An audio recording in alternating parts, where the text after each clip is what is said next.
Hey guys, Sailendra here. Welcome to the channel. So today we'll be discussing about PM2, Nodemon and Moment. So PM2 is a production level tool. So PM2 is a production process manager for Node.js application with a built-in load balancer. What load balancer is basically that there will be a multiple instances of server and it will be distributed like so. Suppose if one goes down, so if there are multiples, for example three, the remaining two will be always available. And so that's what it means, alive forever without downtime. To install this, npm install pm2-c, and to start it, pm2 start app.js. So the second one is nodemon. So nodemon is helps is a tool that helps develop node.js based applications by automatically restarting the node application when file changes in the directory are detected.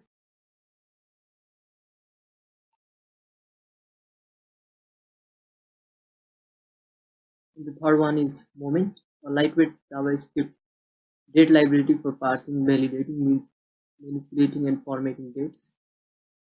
So let us dive into the codes.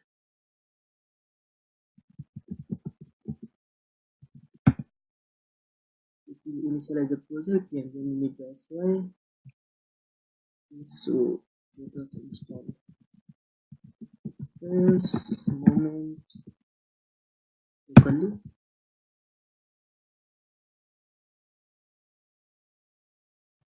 Let us install nodemon as a dev dependency. For dev dependency flag, we have dash dash save dash dev nodemon.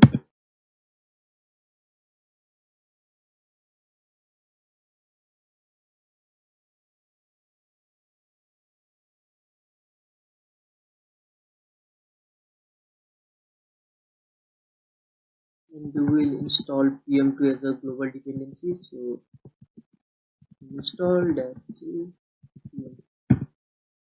as if is for global, or we can specify it as global.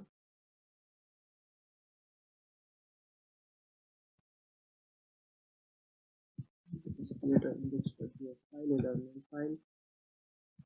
Let us require express.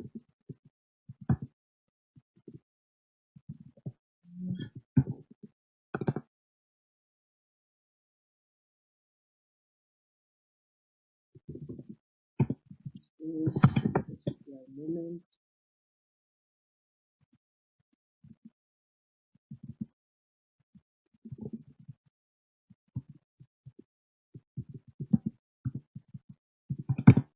Let us specify a port. Let us initialize our path.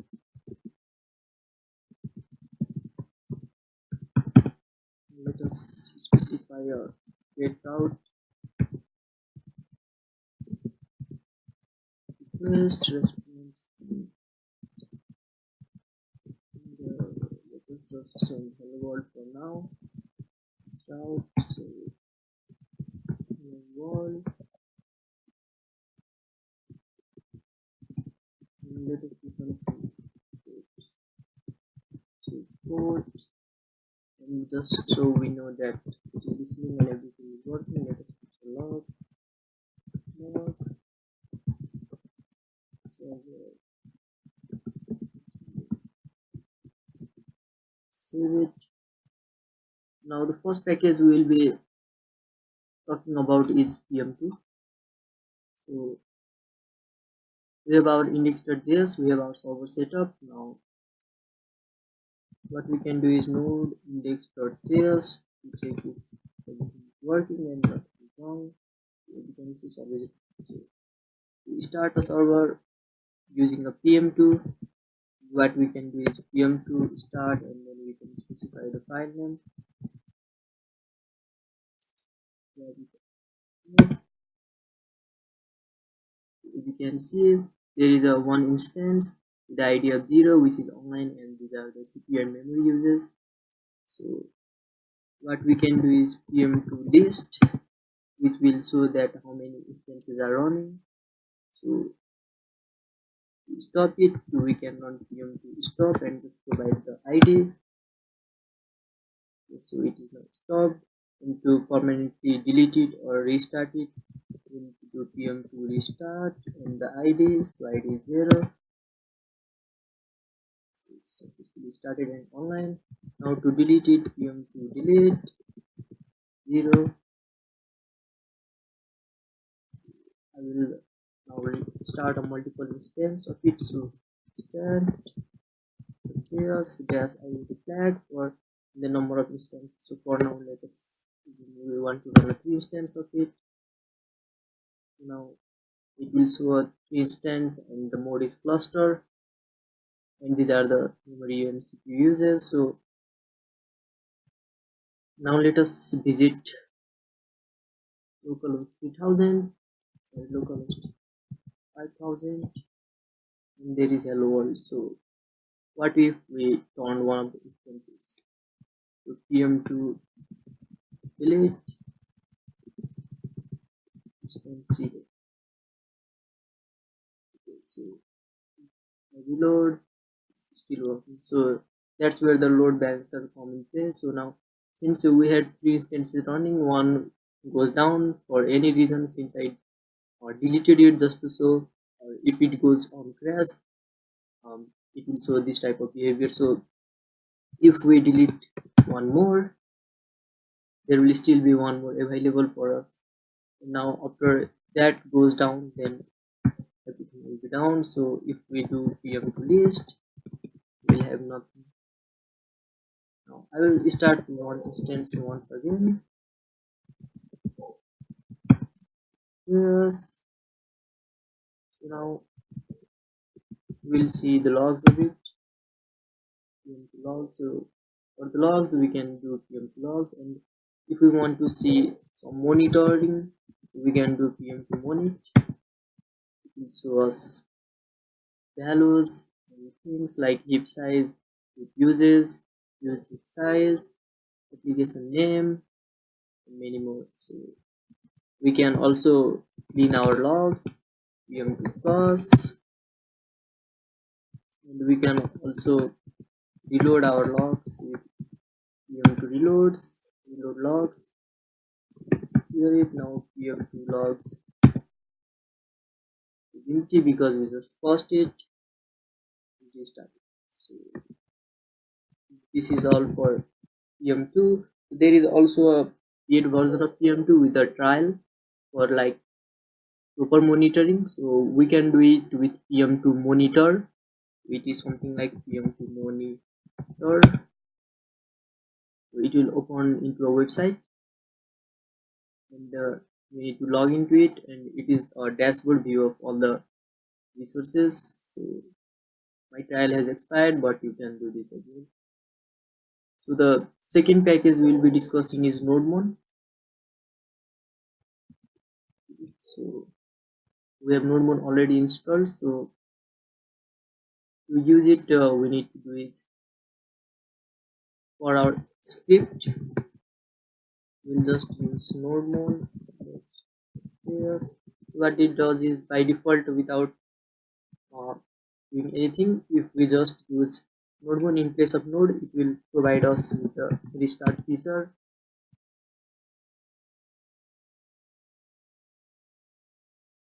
Okay. Oh, so this is a little news. Maybe I just see if I restart. Okay, so we have a running process, so I need to delete it first.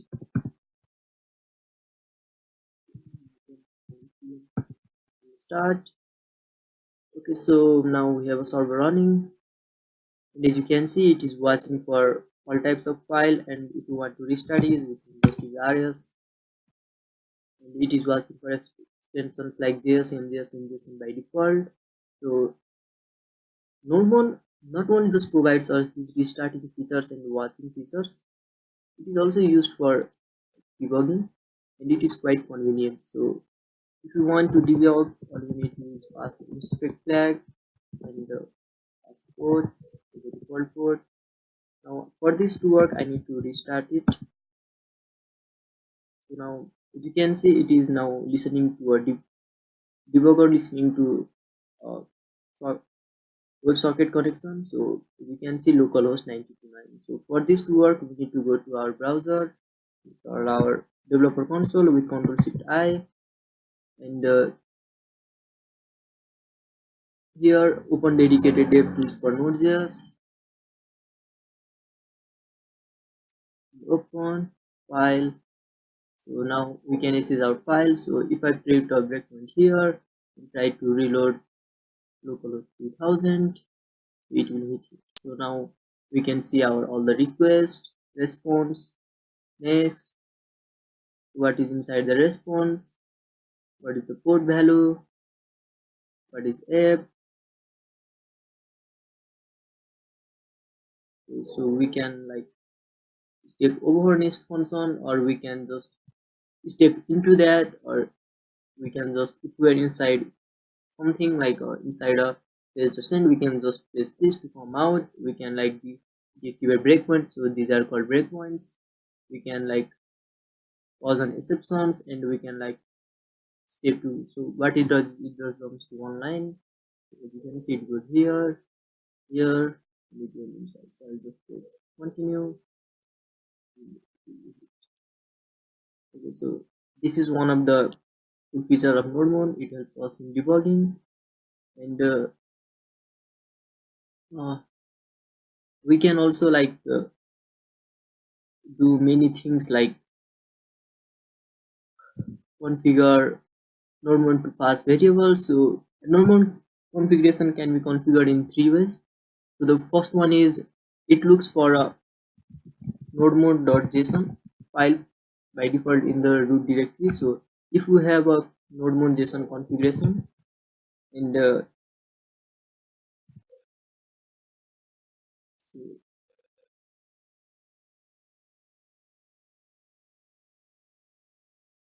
we can like specify if we want to ignore some files and don't want nodemode to watch it. So we can like ignore files like git files. We can ignore node modules, and we can also specify what which files to watch. Since by default it watches for all types of files, so we can specify like watch for this index.js, and now if I start it, now it is watching only for one file, which is index.js. And we can also change this extension watch by providing it with txt.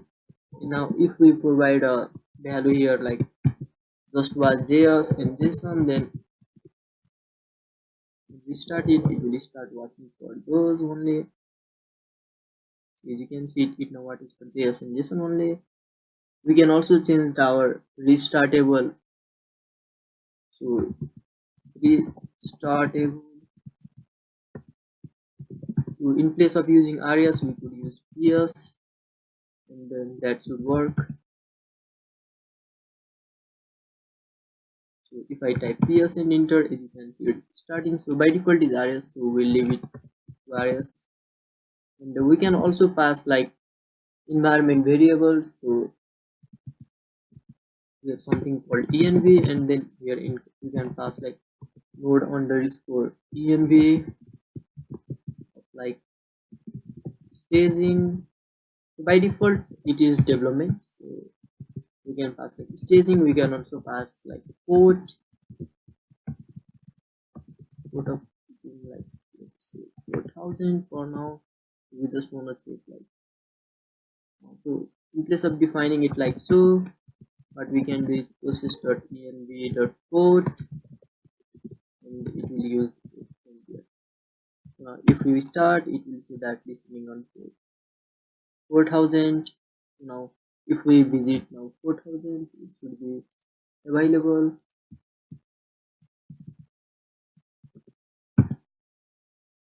Okay, so you can see we have set up the viewers, we see I'll just put it at the breakpoint, continue, and this one. So as you can see,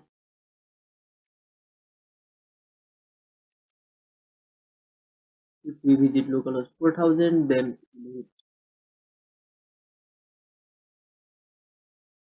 so these are some of the features of node. And the second ways to configure it is like by passing a dash config and just passing a like config.json, and by creating a config.json file in our root directory. So what this does, it will look for config.json and use the configuration from there. If dash config is specified, it will give priority to that file, then nodemon.json. And the third way is to like put a nodemon config object here, so with the same configuration, like it's an object, so we could pass all the configuration that we passed in nodemon and will still work. But again, nodemon.json has a higher priority than the configuration it means our package.json, so it will always override the configuration from here and use this one in place of this one if both places has specified same values. So these were the ways to do configurations for nodemon. So there are other properties as well that we could do. So some of the default properties are here: restartables, colors, execute map. So these are like executable. So if we specify something like this and run a code, then node1 will know like if there is a py, then it is a python code and it needs to be activated in that manner. And standard input, there is run on charge, since one, and there is verbose too. So what this does, it gives us some additional logs so that it helps us on debugging. So by default it is false, we can enable it and see. So let me just do that to you. So here let us suppose this is now true. Now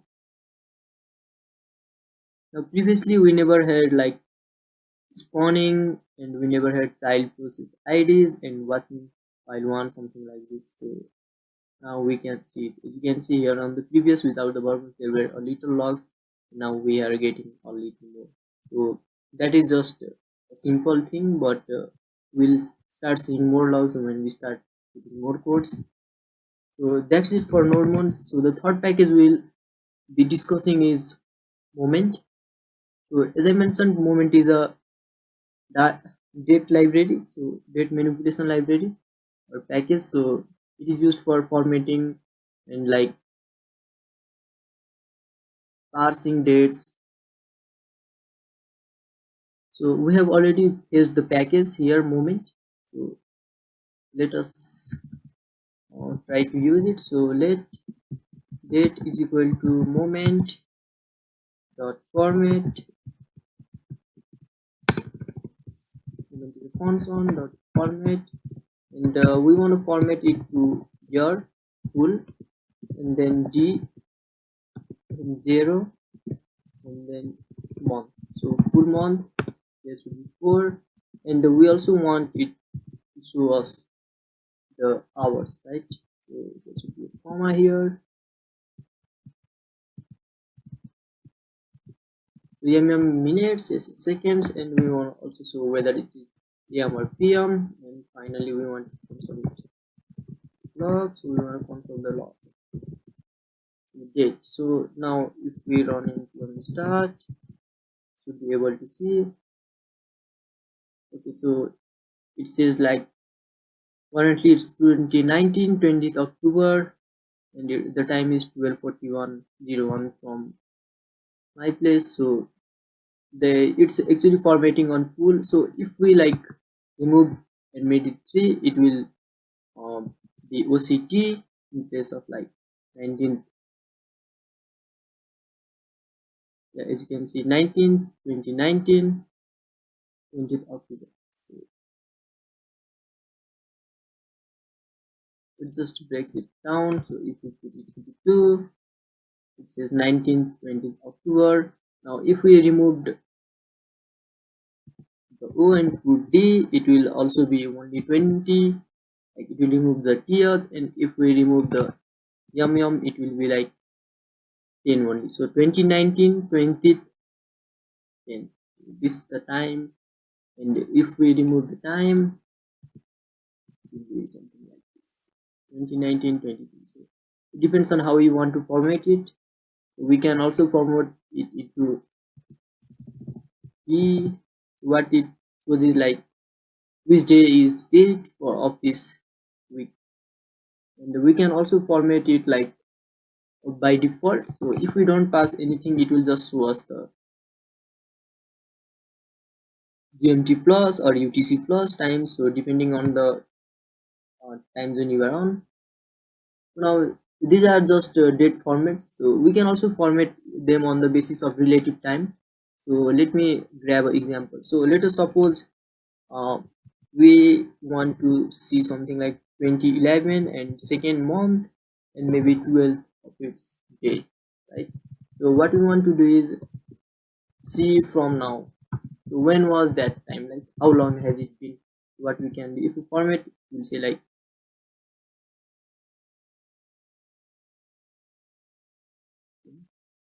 I forgot to pass format, so it's showing some haphazard values. Now year, month, and day. We want to see it in this way. It means like 9 years earlier. So 2011, 02, and 12. It was 9 years ago from the current time. So what if we want to check like we have a moment and we want to check like a start off. There is another property called start off. So we want to check like the day when it started, like so the day from now.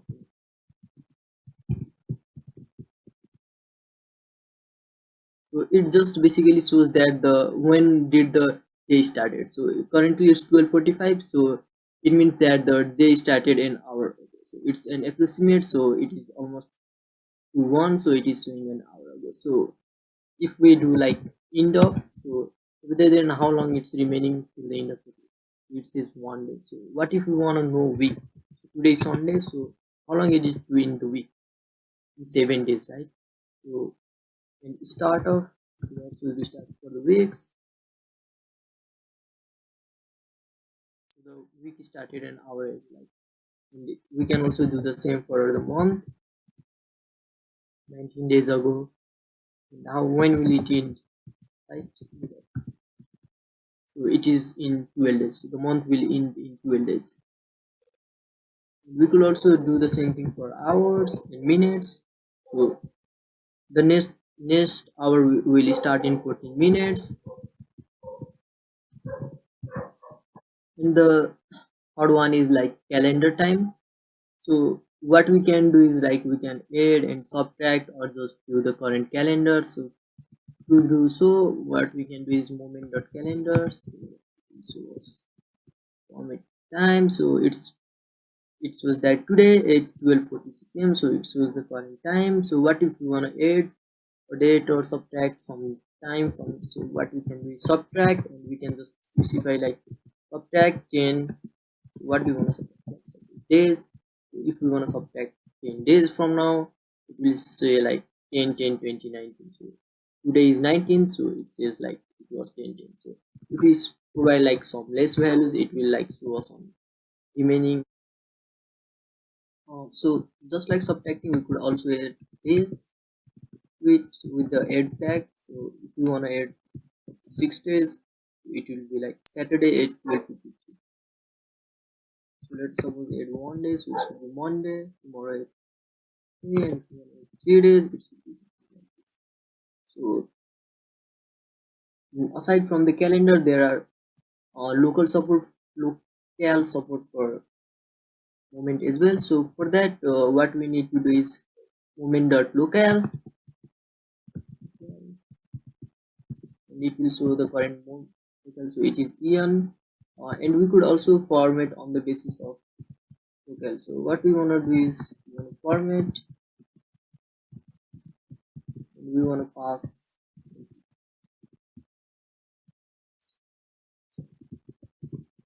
CMT. So it's currently 12:53, and if we do LTS, it will also show us the time. Yeah, it's AM or PM. So what we can do is we can also just pass L, we can pass small L, we could also pass like multiple L's. So it means like the capital letters means like it is a complete. So if I use two small L's, it will be like oct and 19 only. 19 only. So we could also pass like four small L's and it will be showing like Sunday October 20, and if you pass like four capital L's, it will show it like Monday, October 2020 in the full format. So there are other options like trials and like three small L's and the small L, three small L. So these are all for formatting, and these all shows like different values. So depending on your time zone, like you will get a different time zone for yourself. So like I mentioned previously, so the local is the one that shows the zone you are on. That's it, I think, for a moment. So thank you for watching. I will see you on the next one.